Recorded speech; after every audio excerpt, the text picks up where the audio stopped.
Jadi Bapak Ibu, ibadah haji itu dilaksanakan di tanah suci di waktu tertentu dan seterusnya. Tapi tidak ada rotan akal pun jadi. Ini bisa kita lakukan. Nah, termasuk ini salah satu target yang perlu dilakukan oleh orang yang haji adalah melakukan ini di tanah suci.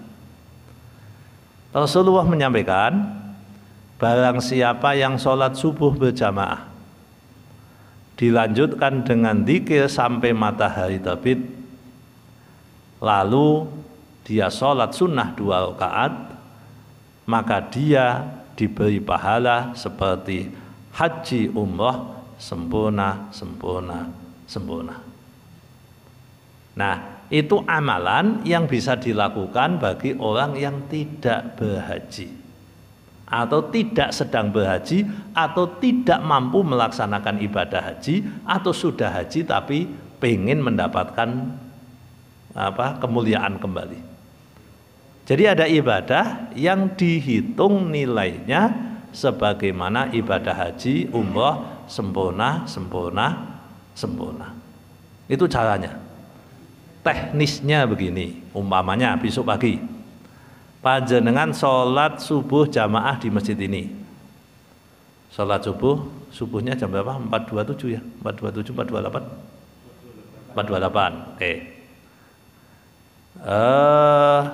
Terbitnya 5.50 kalau tidak salah.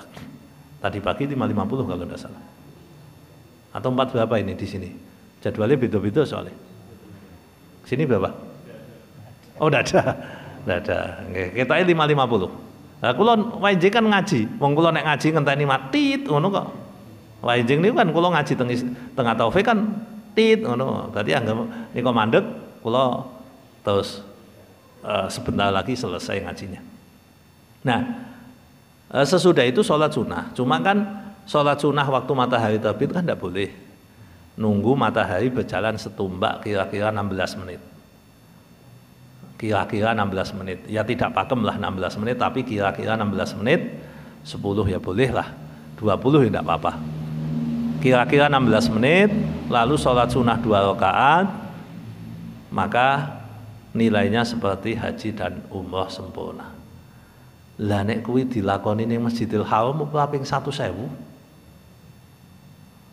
Makanya yang mau haji itu bisa menjadi bagian dari target. Itu termasuk target yang saya tulis itu. Jadi di rencana dan strategi untuk mencapai haji yang baik itu salah satunya adalah dengan mengupayakan melaksanakan sholat subuh jamaah di masjid, kalau bisa Masjidil Haram. Dan Bapak Ibu yang sekarang mau haji itu kan sekarang zonasi nggih. Jadi Jawa Tengah maktabnya ada di Jalwal. Jalwal itu lewatnya Syib Amir. Syib Amir itu nanti lewatnya Babu Salam. Babu Salam itu berarti melewati tempat sa'i, sama dengan di Mahbasin.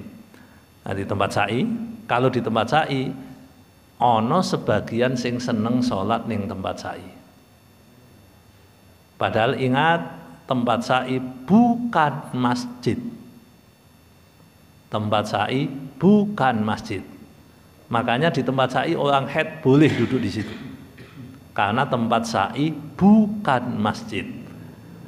Nah, ini yang mau haji, kalau jenengan mau masuk untuk melaksanakan sholat subuh jamaah yang tadi biar dapat lebih banyak lah, intinya entuk yakih tenan, pengen tidak tidak hanya mendapatkan kebaikan tapi keutamaan tadi yang nomor 4 yang saya sebutkan tadi, itu monggo jenengan bisa melaksanakan sholat bukan di luar dan bukan di tempat sa'i, tapi masuk ke dalam meskipun di lantai 2, lantai 3 tempat tawaf itu. Karena kalau tempat tawaf sudah pasti masjid. Sudah pasti masjid. Tapi kalau tempat sa'i mboten masjid. Nah, kalau jenengan bisa melakukan itu, kan berpotensi mendapat 100.000 kali ibadah haji sempurna. Nah, itu termasuk bagian dari target yang sering saya pesankan. Termasuk tadi yang saya sampaikan pada adik yang ada di sana itu saya pantau. Iki aja lali sing iki. Sing iki aja lali. Upayakan di sini, di sini, di sini. Itu harus kita upayakan. Iman. Nah, jadi pertanyaan tadi, apakah ada ibadah yang bisa menyamai, bisa setara dengan pelaksanaan ibadah haji? Ada dawuhnya Nabi, yaitu panjenengan melakukan hal tersebut. Nah, panjenengan boleh melakukan mulai besok pagi. Boleh, silahkan. Seminggu pisan boleh, 3 minggu sekali boleh, sehari sekali boleh.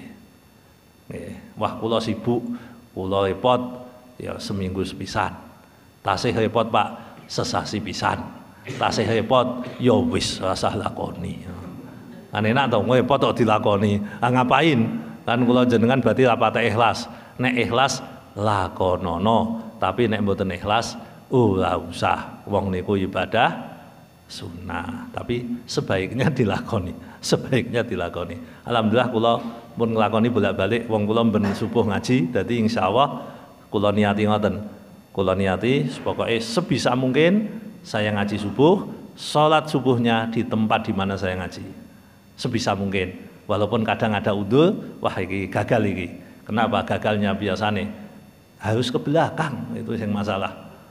Nah, wis saka omah, wis manasi mobil tekan gone. Lah iki kudu menggok iki. Ya wis, nah, nek menggok kan mboten tekan, ya yes, gagal. Tapi kita upaya bagaimana itu bisa dilakukan. Nah ini kebaikan itu kalau bisa ditularkan. Nek jenengan bisa, kenapa tidak? Lakukan aja. Insya Allah itu dapat pahala haji umrah sempurna. Lu ngalah-ngalahno sing haji, ya mboten sing haji iso 100.000 kok mangkat pisan jenengan diklak-dikluk 15 tahun kalah pisan. Lah nek 100.000 sesasi mung 325 toh. Setahun 10 tahun mung 3.650. 100 tahun nggih 36.000. Berarti jenengan nek meh madani kaya ning Masjidil Haram butuh 300 tahun nglakoni ning kene. Ayo tetep kalah. Mulane tetep utama hajine. Lah sayange nek ana haji lah nglakoni kuwi ya wis ora nglakoni. Tapi nek nglakoni haji terus kemudian itu diupayakan sebagai bentuk keutamaan fadilah yang tadi saya sebutkan di nomor 4 itu, maka jenengan berpotensi kaya raya nanti di akhirat. Timbangane nganti jomplang. Lebih kaji kok ning kono 20 dina kok nglakoni kuwi terusan, berarti kan 2 yuta kali haji. Bayangke niku. Sak piro nilainya itu? Pahalanya sepiro. Nah, itu bagi yang mempunyai kesempatan. Maka iman-iman nek mboten digunakake niku sangat rugi lah, sangat rugi bagi kita yang tahu kan iman-iman. Oke, ngoten Ibu, tadi bisa dengan cara tersebut. Terima kasih.